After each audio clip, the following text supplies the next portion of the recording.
باب پنجم، اسلامی قوانین صلح و جنگ۔ گزشتہ باب میں جو کچھ بیان کیا گیا ہے اس کا تعلق جنگ کے محض اخلاقی پہلو سے تھا۔ اب ہم یہ بتانا چاہتے ہیں کہ جنگ کے عملی پہلو میں اسلام نے کس قدر عظیم الشان اصلاح کی ہے۔ ہر کام کے حسن و قباح کا فیصلہ دو چیزوں پر کیا جاتا ہے، ایک مقصد، دوسرا طریقے حصول مقصد۔ اگر نفس مقصد مکروہ ہو تو خواہ اس کو کتنے ہی شریفانہ طریقے سے حاصل کیا جائے وہ بہرحال مکروہ ہی رہے گا، اور اگر مقصد فی نفس ہی نہایت اشرف و اعلیٰ ہو لیکن اسے حاصل کرنے کے طریقہ پایہ شرافت سے گرے ہوئے ہیں تو ان سے خود مقصد کی شرافت بھی داغدار ہو جاتی ہے۔ مثال کے طور پر ایک شخص کا مقصد تو یتیم بچوں کی تعلیم و تربیت اور بیوہ عورتوں کی پرورش ہے، مگر اس نیک کام کے لیے وہ چوری اور رازداری کے ذریعے روپیہ حاصل کرتا ہے تو گو اس کا مقصد نہایت پاکیزہ ہے، لیکن قانون و اخلاق کی نظر میں وہ اسی طرح مجرم ٹھہرے گا جس طرح ایک چور اور رازن ٹھہرتا ہے۔ بخلاف اس کے ایک دوسرا شخص حقیقت میں تو لوگوں کو ٹھگ کر روپیہ کمانا چاہتا ہے، لیکن عوام پر اپنا اعتماد قائم کرنے کے لیے مسجد میں بیٹھ کر علم و دین کی تعلیم دیتا ہے، مواعظ و نصائح کے دریا بہاتا ہے اور اپنے تمام وقت ذکر الہی میں صرف کر دیتا ہے تو گو اس کے یہ افعال نہایت مقدس ہیں، مگر وہ گندہ مقصد جس کے لیے اس نے یہ روپ بھرا ہوا ہے اس کے حسن عمل کی پونجی کو نہ صرف برباد کر دیتا ہے بلکہ اس پرفریب دینداری سے اس کا جرم اور بھی زیادہ سنگین ہو جاتا ہے۔ یہی حال جنگ کا بھی ہے۔ اگر جنگ کا مقصد کمزور قوموں کی آزادی چھیننا، ملکوں کی دولت لوٹنا اور بندگان خدا کو ان کے جائز حقوق سے محروم کرنا ہو تو ایسی جنگ خواہ کتنے ہی نظم و ضبط کے ساتھ کی جائے، خواہ اس میں غیر مقاتلین کی عصمت، زخمیوں کی حفاظت، اموات کی حرمت اور معاہد کی عزت کا کتنا ہی لحاظ رکھا جائے، خواہ اس میں لوٹ مار، آتش زنی، تباہ کاری، قتل عام اور ہتک حرمات سے کتنا ہی پرہیز کیا جائے، بہرحال وہ اصلیت کے اعتبار سے ایک ظالمانہ جنگ ہی رہے گی اور اس انضباط و انتظام سے اس کی نوعیت میں کوئی فرق نہ آئے گا، زیادہ سے زیادہ اتنا ہی ہوگا کہ وہ ایک بدتر ظلم نہ ہوگی، خوشتر ظلم ہوگی۔ اسی طرح اگر جنگ کا مقصد نہایت شریف ہو، مثلاً وہ کسی جائز حق کی حفاظت یا دفع فساد اور رفع شر کے لیے لڑی جائے، مگر اس کے طریقے ظالمانہ ہوں، اس میں کسی قسم کے اخلاقی حدود ملحوظ نہ رکھے جائیں اور لڑنے والوں کا مطمع نظر محض دشمن کو تباہ اور اس کو مبتلا عذاب کر کے جذبہ انتقام کی آگ بجھانا ہو تو ایسی جنگ بھی حق کے راستے سے ہٹی ہوئی ہوگی اور اس کے لڑنے والے اصلاً برحق ہونے کے باوجود اپنے آپ کو ظالموں کی صف میں پہنچا دیں گے۔ پس ایک جائز اور خالص حق پرستانہ جنگ کی تعریف یہ ہے کہ اس کا مقصد اور طریقے حصول مقصد دونوں پاکیزہ اور اشرف و اعلیٰ ہوں۔ اسلام کی تعلیم جنگ کے متعلق اب تک جو کچھ کہا گیا ہے وہ صرف اس کے مقصد کی پاکیزگی اور شرافت و بزرگی کو ثابت کرتا ہے۔ اب بحث کا دوسرا پہلو باقی ہے، سو اس باب میں ہم یہ تحقیق کریں گے کہ طریقے حصول مقصد کے اعتبار سے اسلام کی جنگ کس حد تک تہذیب و شرافت کے اس معیار پر پوری اترتی ہے۔ یہاں مناسب معلوم ہوتا ہے کہ اسلام کے طریقے جنگ کی تفصیلات بیان کرنے سے پہلے ہم ایک نظر یہ بھی دیکھ لیں کہ زمانہ قدیم میں غیر مسلم قوموں کا رویہ جنگ کے بارے میں کیا تھا، اس سے ہم اس اصلاح کی قدر و قیمت کا صحیح اندازہ کر سکیں گے جو اس معاملے میں اسلام کی ہے۔ نمبر 1، زمانہ جاہلیت میں عرب کا طریقہ جنگ۔ عرب میں جنگ کی حیثیت ایک قومی پیشہ کی سی تھی۔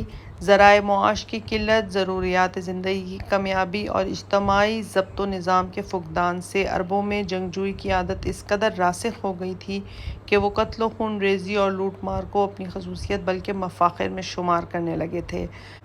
غالباً ابتدا میں صرف پیٹ بھرنے یا پانی لینے یا چراگاہوں میں جانور چرانے یا انتقام لینے کے لیے اس کی ضرورت پیش آئی ہوگی، لیکن صدیوں تک شمشیر زنی و مردم کشی کے کھیل میں مشغول رہنے کی وجہ سے ان کو خونخواری کا ایسا چسکا لگ گیا تھا کہ خون ریزی کسی غرض کے لیے نہیں بلکہ مقصود بالذات بن گئی تھی، اور اس کے ساتھ شقاوت، سنگدلی، انتقام جوئی، کینہ پروری، درندگی، وحشت اور وہ تمام خصائص بھی اس کی سیرت میں نمایاں ہو گئے تھے جو اس قسم کی زندگی بسر کرنے سے قدرتی طور پر نشو و نما پاتے ہیں۔ قبیلوں اور خاندانوں میں پشت ہا پشت تک عداوتیں منتقل ہوتی تھیں، دشمن قبیلے کو ہر طرح تباہ و برباد کیا جاتا تھا، آتش انتقام کو بجھانے کے لیے دشمن کو عذاب دینے اور بے حرمت کرنے کے نہایت وحشیانہ طریقے اختیار کیے جاتے تھے۔ محض اظہار فخر و شجاعت کے لیے بھی بسا اوقات نوع انسان کا خون بے دریغ بہا دیا جاتا تھا۔ اہل عرب کا تصور جنگ۔ عرب قدیم کے حالات معلوم کرنے کے لیے ہمارے پاس صرف دو ذریعے ہیں، ایک وہ داستانیں جو ایام العرب کے نام سے اہل عرب میں رائج تھیں، دوسرے شعرائے عرب کا کلام جس میں وہ اپنی سوسائٹی کی معاشرت، تہذیب، معاملات اور امیال و عواطف کی صحیح تصویریں کھینچتے تھے۔ عجم کی طرح ان کی شاعری نازک خیالیوں اور مبالغہ آفرینیوں کا مجموعہ نہ تھی، بلکہ وہ اپنے گرد و پیش میں جو کچھ دیکھتے تھے اس کو اپنی زبان میں بے تکلف ادا کرتے تھے، اس لیے ان کی شاعری نری شاعری ہی نہ تھی بلکہ قومی سیرت کی تصویر بھی تھی۔ جنگ کے متعلق اہل عرب کا تصور کیا تھا، وہ اس کو کیا سمجھتے تھے، اس کے لڑنے کے طریقے کیا تھے، دشمن کے ساتھ ان کا برتاؤ کیسا تھا، کون کون سے محرکات ان کو جنگ پر ابھارتے تھے، کن اغراض و مقاصد کے لیے وہ جنگ کیا کرتے تھے، ان سب سوالات کا جواب ہمیں ان اشعار میں ملتا ہے۔ جن اصطلاحات، تشبیہات اور استعارات کو وہ جنگ کے متعلق اپنے خیالات کا اظہار کرنے کے لیے استعمال کرتے تھے، وہ ان کے تصور جنگ کا ٹھیک نقشہ کھینچ دیتے ہیں۔ مثال کے طور پر ہم یہاں چند الفاظ و محاورات اور استعارات و تشبیہات کو نقل کرتے ہیں۔ حرب جنگ کے لیے ایک عام لفظ ہے، لغت میں اس کے معنی غصہ کرنے کے ہیں۔ تحریب غصہ دلانا اور بھڑکانے اور نیزہ تیز کرنے کو کہتے ہیں۔ حرب کسی کے مال کو لوٹ لینا۔ حریبہ لوٹا ہوا مال جس پر آدمی زندگی بسر کرتا ہو۔ محروب اور حریب وہ شخص جس کا مال لوٹ لیا گیا ہو۔ احراب دشمن کا مال لوٹنے کے لیے کسی کی رہنمائی کرنا۔ رو لڑائی کے لیے عام طور پر بولا جاتا ہے، اس کے اصلی معنی فزع اور خوف کے ہیں، گویا جنگ کو ایک خوفناک چیز سے موسوم کیا گیا ہے۔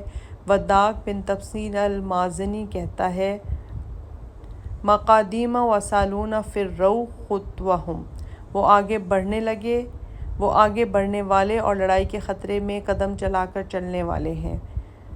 وغا یہ بھی لڑائی کا ایک مشہور نام ہے، اس کے لغوی معنی شور و ہنگامہ کے ہیں۔ شاعر کہتا ہے، ما زال معروفا لمر فی الوغا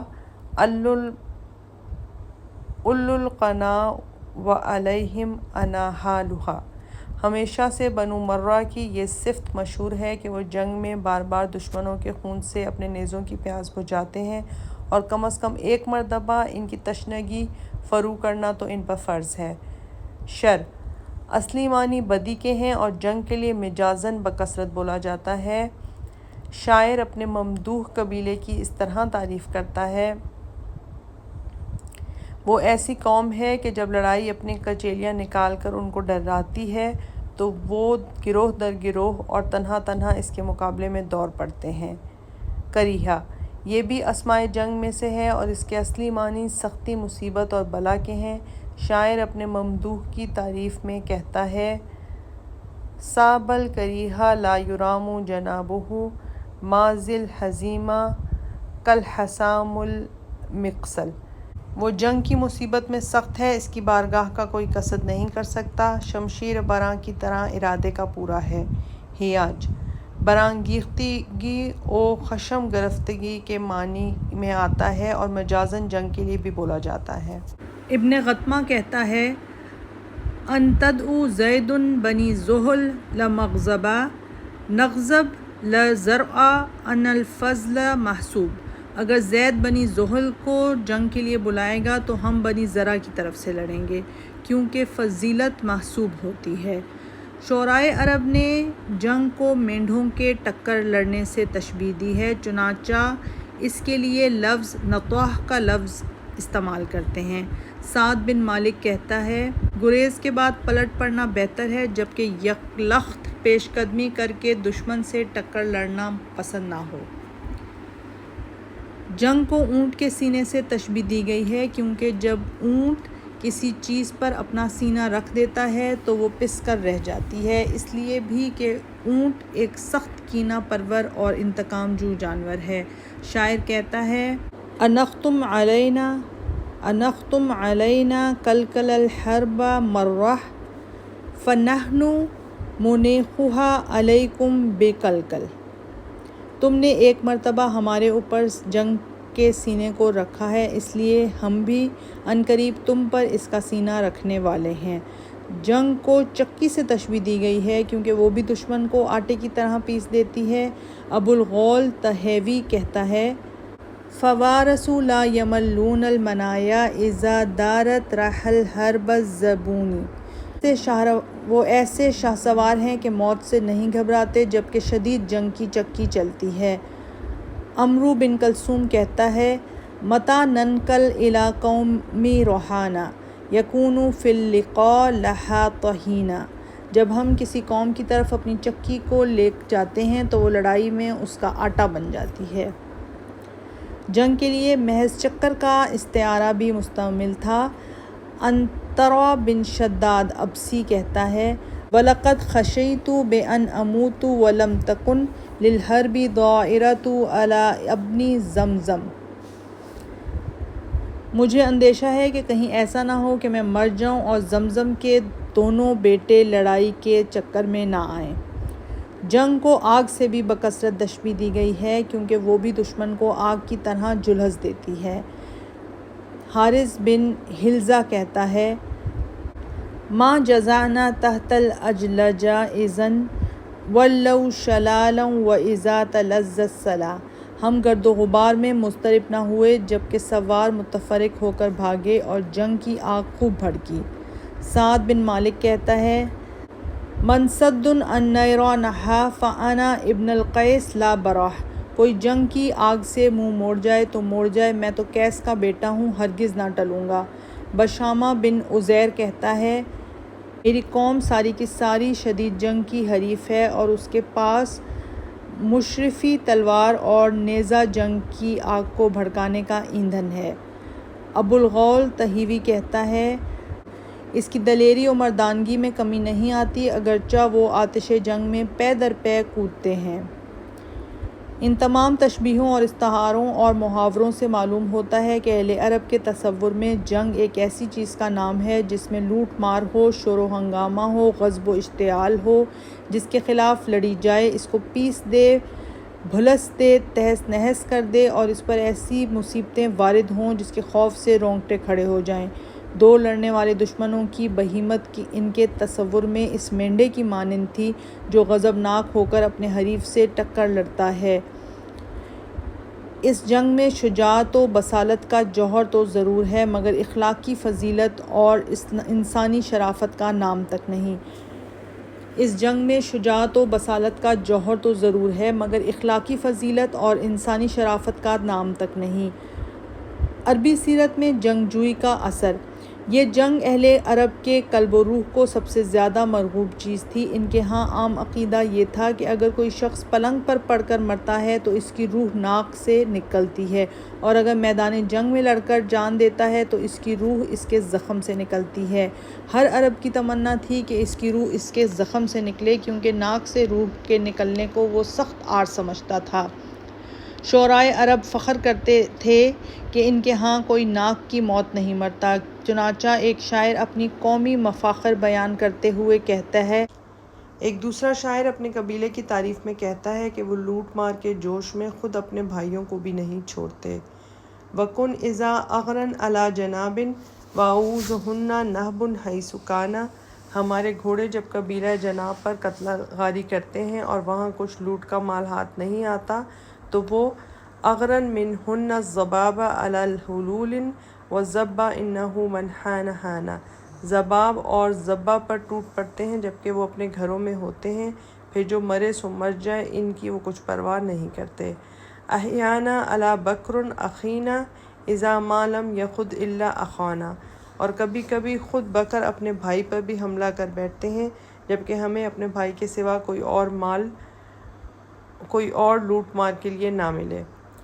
جب کوئی قبیلہ جنگ کے لیے نکلتا تو اس کی عورتیں اپنے مردوں کو قسم دے دیا کرتی تھیں کہ بغیر مال غنیمت لیے واپس نہ آنا۔ چنانچہ عمرو بن کلثوم کہتا ہے اخذنا علی بعولتہن عہدا اذا لاقوا قطائب معلمین، انہوں نے اپنے شوہروں سے عہد لیا ہے کہ جب بہادری کے نشان لگائے ہوئے دشمن کے لشکر سے ملیں، لکی یلبن افراسا و بیضا و اسرا فی الحبال مقترنینا، تو گھوڑے اور ثقیل شدہ تلواریں لے کر لوٹیں اور لونڈی غلام رسی میں بندھے ہوئے لے کر آئیں۔ یہی شاعر دوسری جگہ اظہار فخر کے طور پر کہتا ہے وہ لوٹے ہوئے مال اور لونڈی غلام لے کر واپس ہوئے اور ہم بادشاہوں کو لے کر پلٹے جو بندھے ہوئے تھے۔ تہلاک اللمم کی جنگ میں طرفہ کے قبیلے کو جو فتح حاصل ہوئی تھی اس کا ذکر کرتے ہوئے وہ کہتا ہے وہ دن جبکہ چمکتی ہوئی تلواریں اپنی پنڈلیاں کھول رہی تھیں اور سوار اونٹوں کے غول جمع کرتے پھرتے تھے۔ ظہیر آل ربیہ پر اپنی فتح کے واقعات بیان کرتے ہوئے کہتا ہے وَسَبِینَ مِن تغلب کل بیضاً رقود الضحیٰ برود الرضاب، ہم تغلب سے تمام گوری گوری لڑکیاں لوٹ لائے جو دن چڑھے تک سوتی رہتی ہیں اور جن کا لعاب دہن چوسنے سے ٹھنڈک پہنچتی ہے۔ یوم مسہلان میں بنی شیبان کو بنی کلب پر جو فتح حاصل ہوئی تھی اس کی کیفیت ایک شیبانی شاعر اس طرح بیان کرتا ہے اس رات ان کی جمعیت بھاگی اور بھاگے ہی چلی گئی، پھر ان کا مال اسباب اور ان کی دراز قد قوانی لڑکیاں ہمارے ہاتھ آ گئیں۔ اس غنیمت کے شوق میں اکثر ایسا ہوتا تھا کہ جب کوئی فوج کسی قبیلے پر حملہ کرنے کے لیے نکلتی تو بہت سے مال غنیمت کے بھوکے محض لوٹ مار کے اس کے ساتھ ہو جاتے تھے۔ حارث بن حلزہ اپنی قوم پر نعمان بن منذر کی چڑھائی کا حال بیان کرتے ہوئے کہتا ہے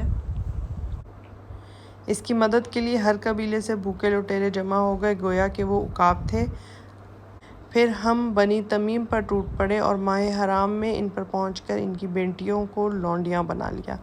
یہ لوٹ مار اہل عرب کی جنگ کے اولین مقاصد میں سے تھی اور عقلائے عرب اس جنگ کو بیکار و بے نتیجہ سمجھتے تھے جس میں کچھ مال ہاتھ نہ آئے۔ اقسم بن سیفی جو اپنی قوم کا بڑا جہاندیدہ و فرزانہ شخص تھا کہا کرتا تھا کہ اہنأ الظفر کثرۃ الاسری و خیر غنیمۃ المال، بہترین فتح وہ ہے جس میں بہت سے قیدی ہاتھ آئیں اور بہترین غنیمت وہ ہے جس میں اونٹ اور بکریاں ملیں۔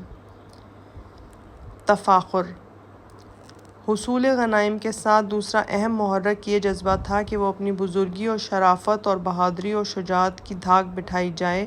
یہ تفاخر کا جذبہ دراصل عربوں کی فطری خصوصیات میں سے تھا اور اپنے ہم جنسوں کے مقابلے میں آپ اپنے کو طاقتور، ممتاز اور معزز ثابت کرنے کے لیے وہ ہر قسم کے خطرات برداشت کرنے پر آمادہ ہو جاتے تھے۔ ایک بہادر عرب کی بڑی سے بڑی تمنا یہ ہوتی تھی کہ اس کی چراگاہ میں دوسرے کا اونٹ نہ چر سکے، جس چشمے سے وہ پانی پیے اس پر دوسرا نہ آ پائے، جس منزل میں وہ ٹھہرے وہ دوسروں کے لیے تنگ ہو جائے، جو لباس وہ پہنے اس کی مثل کوئی دوسرا نہ پہن سکے، اس کے مقابلے پر کسی کو بڑا اور بزرگ نہ سمجھا جائے، اس کے سامنے کسی کی تعریف نہ کی جائے، وہ جس کو چاہے قتل کر دے، کوئی اس کے خون کا انتقام نہ لے سکے، اس کا ہاتھ سب پر در رہے، اس کی خدمت میں کسی کو عار نہ ہو، غرض یہ کہ ہر طرح اس کو دوسروں پر فضیلت حاصل رہے اور اس کے سامنے کوئی سر نہ اٹھا سکے۔ شعرائے جاہلیت کا سارا کلام اسی قسم کے جذبات سے بھرا پڑا ہے۔ ایک شاعر اپنے مفاخر بیان کرتے ہوئے کہتا ہے وَقَدْ عَلِمَ الْقَبَائِلُ مِن مَعْدٍ إِذَا كَبَبٌ بِبَطْحِهَا بَنِينَ، تمام قبائلات جب سے وہ زمین پر آباد ہیں یہ جانتے ہیں کہ بِأَنَّ الْمَنْعُونَ لِمَا أَرَدْنَا وَإِنَّ نَازِلُونَ بِحَيْثُ شِئْنَا، ہم جس چیز کو چاہتے ہیں روک دیتے ہیں اور جس منزل میں چاہتے ہیں ٹھہرتے ہیں۔ وَإِنَّ الطَّارِقُونَ إِذَا سَخَطْنَا ان الآخذون اذا رضینا، اور جب ہم ناراض ہوتے ہیں تو بے خوف چھوڑ دیتے ہیں، اور جب ہم راضی ہوتے ہیں تو بے تکلف لے لیتے ہیں۔ وَإِنَّ الْآثَمُونَ إِذَا أُطِعْنَا وَإِنَّ الْآثَمُونَ إِذَا عُصِينَا، اور جب ہماری اطاعت کی جاتی ہے تو ہم بچانے والے ہو جاتے ہیں، اور جب ہماری نافرمانی کی جاتی ہے تو ہم عازم جنگ ہو جاتے ہیں۔ وَنَشْرِبْ أَنْ وَرَدْنَا الْمَاءَ صَفْوًا وَيَشْرِبْ غَيْرُنَا قَدْرًا وَطِينًا، اور جب ہم کسی چشمے پر پہنچتے ہیں تو صاف پانی پیتے ہیں اور غیروں کو گدلا کیچڑ ملا ہوا پانی پینا پڑتا ہے۔ قیس بن صلبہ کہتا ہے، ہمارے سر سفید ہیں اور ہماری دیگیں جوش کھاتی ہیں، ہم اپنے ہاتھ کے پہنچائے ہوئے زخموں کا مداوع اپنے مال سے کرتے ہیں۔ ایک اور شاعر بنی دبر کی تعریف میں کہتا ہے، وہ ایسی قوم ہے کہ اگر ان میں سے کوئی دست درازی کرنے والا کسی کو قتل کر دے تو وہ اس سے بے خوف رہتے ہیں کہ ان سے قصاص لے کر کوئی ان کے حسب کو بٹا لگا سکے گا۔ حجر بن خالد سلبی فخر کے لہجے میں کہتا ہے، ہم نے اپنی محفوظ چراگاہ کو دوسروں کے لیے بند رکھا ہے، اور ہمارے نیزوں نے ہر قوم کو محفوظ چراگاہوں کو جن کے زبردست محافظ موجود ہیں اپنے لیے مباح کر لیا ہے۔ اخنس اپنی قوم کے مفاخر بیان کرتے ہوئے کہتا ہے، میں دیکھتا ہوں کہ ہر قوم نے اپنے اونٹ یعنی سانڈ کی رسی چھوٹی کر رکھی ہے، مگر ہم نے اس کو کھلا چھوڑ دیا ہے کہ وہ آزادی سے چلتا پھرتا رہے۔ ایام عرب کے مطالعے سے معلوم ہوتا ہے کہ عہد جاہلیت میں جتنی ہولناک لڑائیاں ہوئی تھیں، اس میں سے اکثر و بیشتر اسی جذبہ تفاخر کا نتیجہ تھیں۔ مشہور حرب بسوس جو بنی تغلب اور بنی بکر بن وائل کے درمیان کامل 40 برس تک جاری رہی، صرف اتنی سی بات پر ہوئی تھی کہ بنی تغلب کے سردار کلیب بن ربیعہ کی چراگاہ میں بنی بکر بن وائل کے ایک مہمان کی اونٹنی گھس گئی اور کلب کے اونٹوں کے ساتھ چڑھنے لگی۔ کلیب کا قاعدہ تھا کہ وہ نہ اپنی چراگاہ میں کسی کے جانور چرنے دیتا، نہ اس کا شکار گاہ میں کسی کو شکار کھیلنے دیتا۔ نہ اپنی شکارگاہ میں کسی کو شکار کھیلنے دیتا، نہ اپنے جانوروں کے ساتھ کسی کے جانوروں کو پانی پینے دیتا، حتیٰ کہ اپنی آگ کے سامنے کسی کو آگ بھی جلتی نہ دیکھ سکتا تھا۔ اس نے جب غیر کی اونٹنی کو اپنے جانوروں کے ساتھ چرتے دیکھا تو غصے میں آ کر اس نے ایک تیر مارا جو اس کے تھن میں جا لگا۔ اونٹنی کے مالک نے جو اس کو زخمی دیکھا تو اس نے فریاد کی، یا ذل، ہائے یہ کیسی ذلت ہے! اس پر بنی بکر میں آگ لگ گئی اور ان کے ایک نوجوان جصاص بن مرہ نے جا کر کلیب کو، جو اس کا حقیقی بہنوئی تھا، قتل کر ڈالا۔ کلیب کے بھائی مہلہل کو جب اس کی خبر ہوئی تو وہ اپنے بھائی کا انتقام لینے کھڑا ہو گیا، اور دفعتاً دونوں قبیلوں میں ایسی جنگ ٹھن گئی کہ جب تک دونوں تباہ نہ ہو گئے تلواریں نیام میں نہ گئیں۔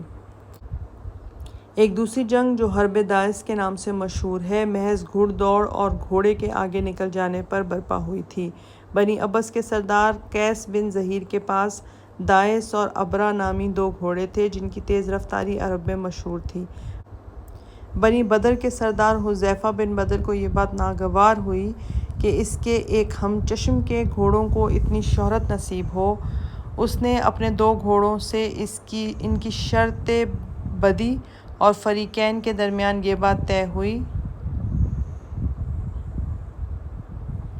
اس نے اپنے دو گھوڑوں سے ان کی شرط بدی اور فریقین کے درمیان یہ بات طے ہوئی کہ جس کے گھوڑے آگے آئیں وہ 100 اونٹ لے لے۔ شرط کے مطابق دونوں کے گھوڑے دوڑائے گئے۔ جب دائس آگے نکلنے لگا تو حذیفہ کے ایک آدمی نے اس کے منہ پر کمچی مار کر اسے ایک وادی کی طرف موڑ دیا۔ اس بات پر فریقین میں جھگڑا ہو گیا۔ قیس نے حذیفہ کے بیٹے مصباح کو قتل کر دیا۔ حذیفہ نے قیس کے بھائی مالک کو مار ڈالا۔ نتیجہ یہ ہوا کہ بنی عبس اور بنی ذبیان میں ایسی شدید جنگ برپا ہوئی جس کا سلسلہ نصف صدی تک جاری رہا اور اس وقت تک نہ رکا جب تک فریقین کے گھوڑے اور اونٹوں کی نسل منقطع ہونے کے قریب نہ پہنچ گئی۔ اوس اور خزرج کی مشہور لڑائیاں، جن کا سلسلہ کامل 1 صدی تک جاری رہا، تفاخر و تنافر کے ایک نہایت ہی حقیر واقعے سے شروع ہوئی تھیں۔ بنی سعد کا ایک شخص، ایک خزرجی سردار مالک بن اجلان کے جوار میں رہتا تھا۔ ایک مرتبہ اس نے بنی قینقاع کے بازار میں دعویٰ کیا کہ میرا حلیف مالک بن اجلان سب سے اشرف و افضل ہے۔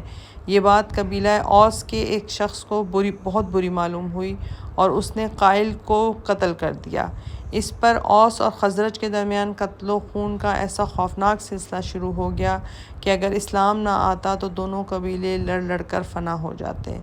سوق عکاظ میں قبیلہ کنانہ کا ایک شخص بدر بن معشر پاؤں پھیلا کر بیٹھ گیا اور پکار کر بولا کہ میں عرب کا سب سے معزز آدمی ہوں، جس کسی کو مجھ سے زیادہ معزز ہونے کا دعویٰ ہو میرے پاؤں پر تلوار مارے۔ اس پر بنو دہمان کا ایک منچلا جوان آگے بڑھا اور اس نے بدر کے پاؤں پر تلوار مار دی۔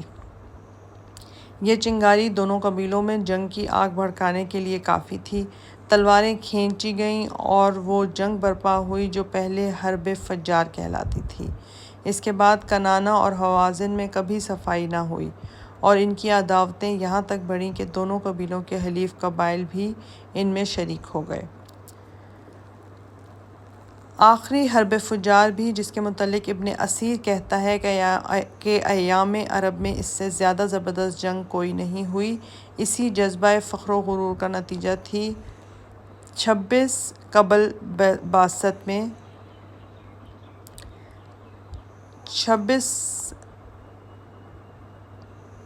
سن 26 قبل بعثت میں نعمان بن منظر بادشاہ ہیرا نے اپنے ہاتھ سے ایک تجارتی قافلہ سوق عکاظ میں بھیجنے کا ارادہ کیا اور رؤسائے عرب سے پوچھا کہ کون اس کو اپنی حفاظت میں لے جانے کا ذمہ لیتا ہے۔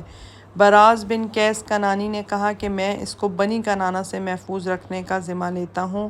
ہوازن کے ایک سردار عروہ الرحال نے کہا کہ میں اس کو تمام عرب سے محفوظ رکھنے کا ذمہ لیتا ہوں۔ براز اس ادا کو برداشت نہ کر سکا اور جب عروہ قافلہ لے کر چلا تو راستے میں اس نے عروہ کا کام تمام کر دیا۔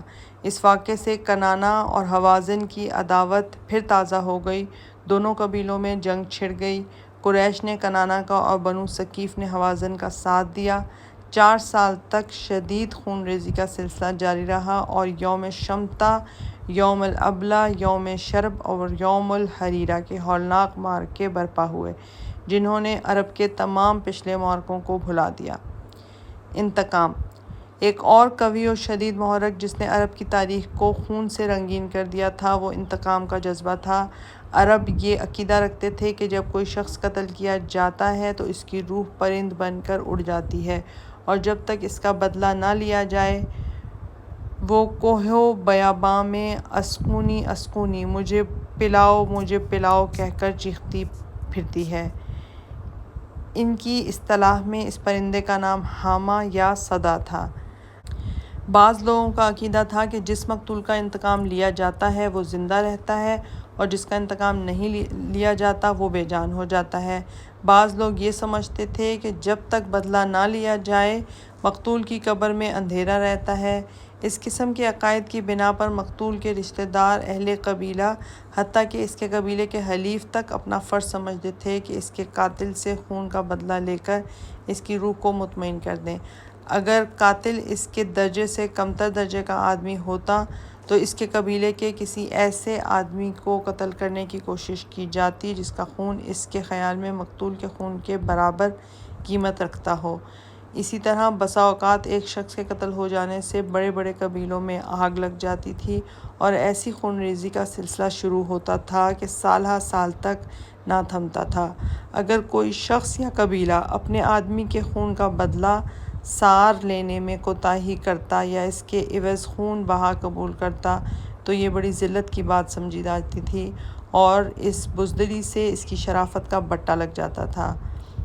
شعرائے جاہلیت کے کلام میں جو مضامین بکثرت وارد ہوئے ہیں ان میں سے ایک یہی سار کا عقیدہ ہے۔ وہ اسی عقیدے کی بنا پر قوموں کو جنگ و جوش دلاتے تھے اور رجس میں اکثر اس بات پر فخر کرتے تھے کہ ان کے قبیلے میں کبھی اپنے کسی مقتول کا خون رائیگاں نہیں جانے دیا۔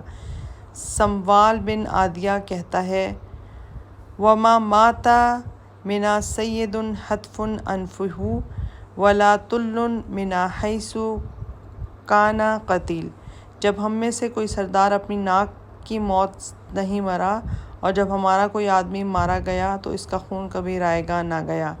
حارث بن حلزہ کہتا ہے ان نبشتم ما بین ملحقہ فاسا کب فیہا الاموات والاحیاء، اگر تم ملحہ سے ثاقب تک قبریں کھودو گے تو دیکھو گے کہ کچھ مدفون مردہ ہیں جن کا خون رائیگاں گیا اور وہ تم میں سے ہیں، اور کچھ زندہ ہیں جن کا سار لے لیا گیا اور وہ ہم میں سے ہیں۔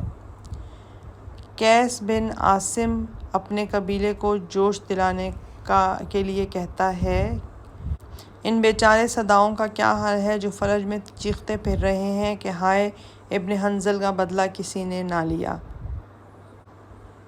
وہ صدائیں جن کی چیخیں اور فریادوں کا جواب دینے کے لیے کوئی طاقتور حامی موجود ہے اور نہ کوئی ایسا خاندان جو انہیں گھاٹ پر سیراب کرے۔ تابت شر اپنے مفاخر بیان کرتے ہوئے کہتا ہے وہ موت کے مشتاق ہوتے ہیں جب ان کے خون بہا لینے اور لڑنے کے درمیان انتخاب کا اختیار دیا جاتا ہے۔ بنی اسد کا ایک شاعر اپنے قبیلے کو وصیت کرتا ہے میرے خون کے بدلے میں دشمن قبیلے سے دیت نہ قبول کر لینا کیونکہ وہ آر باقی نہ رہ جاتا ہے اور دیت کا مال خرچ ہو جاتا ہے۔ بنو خزاعہ کا ایک شاعر اپنے قبیلے کو انتقام کا جوش اس طرح دلاتا ہے جو کچھ وہ تجھے دیت میں دیتے ہیں ان کا خیال بھی نہ کر کیونکہ وہ باوجود قرابت کے تیرے پاس زہر ہلاہل لائے ہیں۔ کیا تو وہ خون آلود عذار دیکھنے کے بعد دیت لے گا جو تیرے پاس لائی گئی اور جس سے ابھی تک خون دور نہیں ہوا؟ اگر تو نے ایسا کیا تو میں سمجھتا ہوں کہ تو وہ آب کش اونٹ بن گیا ہے جس پر کچپال رکھ کر کہتے ہیں آگے بڑھ اور پیچھے ہٹ۔ اگر تو چاہے تو لے لے مگر یہ شریفوں کا چلن نہیں ہے اور اس میں تو ذلیل آدمی کو بھی کلام ہوگا۔ کبشہ اپنے بھائی کے خون کا بدلہ لینے کے لیے بنی زبید کو اس طرح ابھارتی ہے عبداللہ کا جب آخری وقت آیا تو اس نے اپنے قوم کو زبان حال سے کہلا بھیجا کہ اس نے میرے خون کی دیت قبول نہ کرنا۔ تم اس سے بچے اور جوان اونٹ لے کر نہ بیٹھ جانا درآہ لے کہ میں سادہ کی ایک تاریک قبر میں پڑا رہوں۔ اگر تم نے میرے خون کا بدلہ نہ لیا اور دیت قبول کر لی تو تم کن کٹے شتر مرغ کی طرح ذلیل پھرو اور نہ آؤ اپنی عورتوں کے پاس سوائے ایام کی حالت میں جبکہ ان کی ایڑیاں تک خون سے سنی ہوں۔ یہ عرب کی قبائلی عداوتوں اور لڑائیوں کے اصلی محرکات ہیں، ان میں کسی شریف تر اور بلند تر نصب العین کا نام و نشان تک نہیں ہے۔ وہی خالص بہیمی اور حیوانی داعیات جو ایک درندے کو اپنے مد مقابل کو پھاڑ کھانے پر ابھارتی ہیں، زیادہ ترقی یافتہ مگر زیادہ خوفناک صورت میں ان کے لیے بھی قتل و غارت گری کے محرک ہوتے تھے جب جنگ ان کی سیرت کے محض حیوانی پہلو سے تعلق رکھتی